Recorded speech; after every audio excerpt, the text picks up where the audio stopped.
नमस्कार शेतकरी बंधू भगिनींनो, पेरणीसाठी बियाणे खरेदी करताय तर मग ही काळजी अवश्य घ्यावी।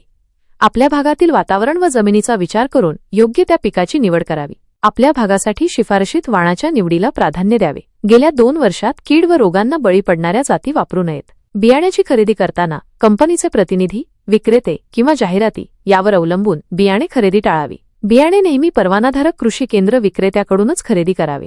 परवाना नसलेले ऑनलाईन विक्रेते, अनोळखी व्यक्ती किंवा प्रतिनिधी यांच्याकडून बियाणे खरेदी करू नये। बियाणे खरेदी करताना लेबलवरील माहिती पाहावी। लेबलवर पिकाचे नाव, जात, उगवण शक्ती, भौतिक व आनुवंशिक शुद्धता, टक्केवारी, बियाणे चाचणी, तारीख, बीज प्रक्रियेला वापरलेले रसायन इत्यादी माहिती तपासावी। मुदत बाह्य तसेच पॅकिंग फोडलेले सुटे बियाणे खरेदी करू नये।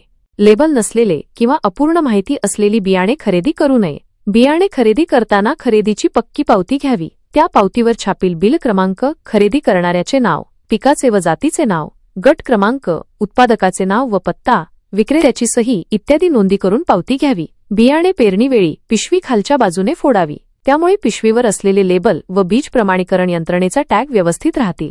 पेरणीनंतर टॅगसह रिकामी पिशवी, थोडे बियाणे व बिल जपून ठेवावे। बियाणे उगवून न आल्यास किंवा अपेक्षित प्रमाणात बियाणे उगवले नाही किंवा पीक मोठे झाल्यास, अपेक्षित फुलफळ धारणा न झाल्यास किंवा उत्पादित मालाच्या गुणवत्ता संबंधित तक्रार असल्यास तात्काळ कृषी अधिकारी, पंचायत समिती किंवा तालुका कृषी अधिकारी कार्यालयास लेखी तक्रार अर्ज करून कळवावे।